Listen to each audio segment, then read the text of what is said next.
আসসালামু আলাইকুম সম্মানিত ভিউয়ার্স। এখন আমরা যাচ্ছি সোনারগাঁর পানাম সিটিতে, যার উৎপত্তি ছিল 13 শতকে। তো আমরা সেই পুরনো নিদর্শন দেখতে যাচ্ছি। চলুন তাহলে যাওয়া যাক।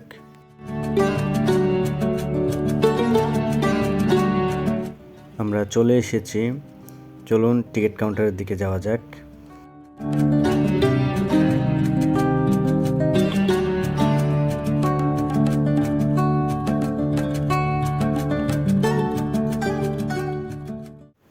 গেটের ভিতরে ঢুকতেই এরকম একটি বাড়ি আপনার চোখে পড়বে, যার স্থাপত্য শৈলী সত্যি অনেক সুন্দর। সেই পুরনো আমলের কাজ, 13 শতকের স্থাপত্য শৈলী এখনও ফুটে আছে, যা এই আধুনিক কালের বাড়িগুলোতে আজকাল দেখাই যায় না।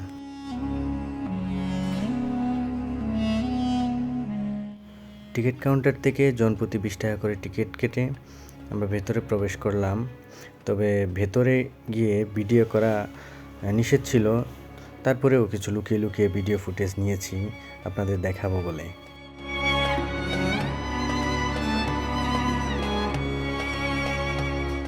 পানাম সিটিতে মুঘল স্থাপত্য শৈলীর প্রাধান্য লক্ষ্য করা যায়, তবে এতে পরবর্তীতে ব্রিটিশ বা কলোনিয়াল স্থাপত্য শৈলীর সংমিশ্রণ দেখা যায়। এটি ছকে আঁকা কোনো নগরী নয়, এবং এই নগরীর প্রতিটি বাড়ি সাইজ ও নকশায় ভিন্ন ভিন্ন।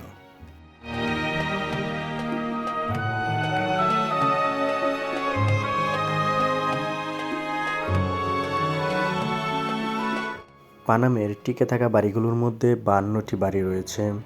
পানাম সড়কের উত্তর পাশে 31টি আর দক্ষিণ পাশে 21টি বাড়ি রয়েছে। বাড়িগুলোর অধিকাংশই আয়তাকার, উত্তর দক্ষিণে বিস্তৃত, উচ্চতা 1 থেকে 3 তলা পর্যন্ত।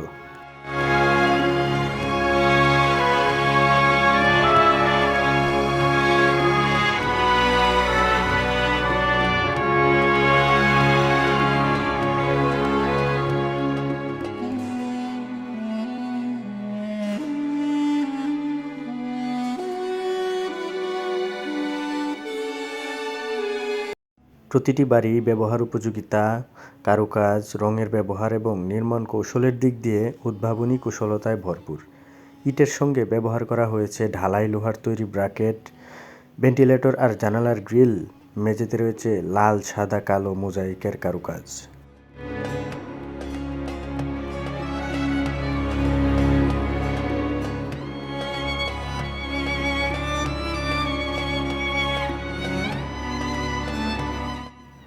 নগরীর ভিতরে আবাসিক ভবন ছাড়াও আছে মসজিদ, মন্দির, গির্জা, মঠ, গোসলখানা, নাচঘর, পান্থশালা, চিত্রশালা, খাজানচিখানা, দরবার কক্ষ, গুপ্তপথ, বিচারালয়, পুরনো জাদুঘর সহ আরও 400 বছরের পুরনো টাকশাল বাড়িও আছে।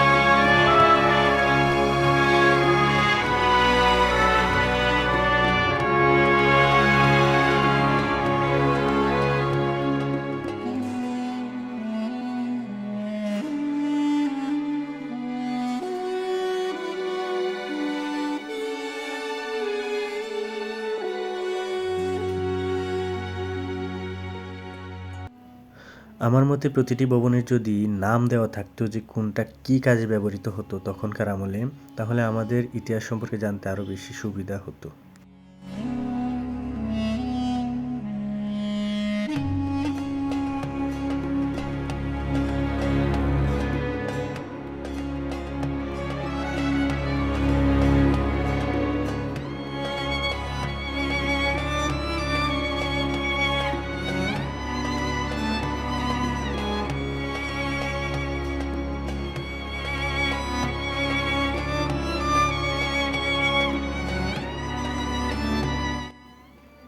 আমরা যদি নগরীর পেছনের দিকে দেখি, তাহলে দেখতে পাবো এখানে মঠ, গির্জা ইত্যাদির ধ্বংসাবশেষ।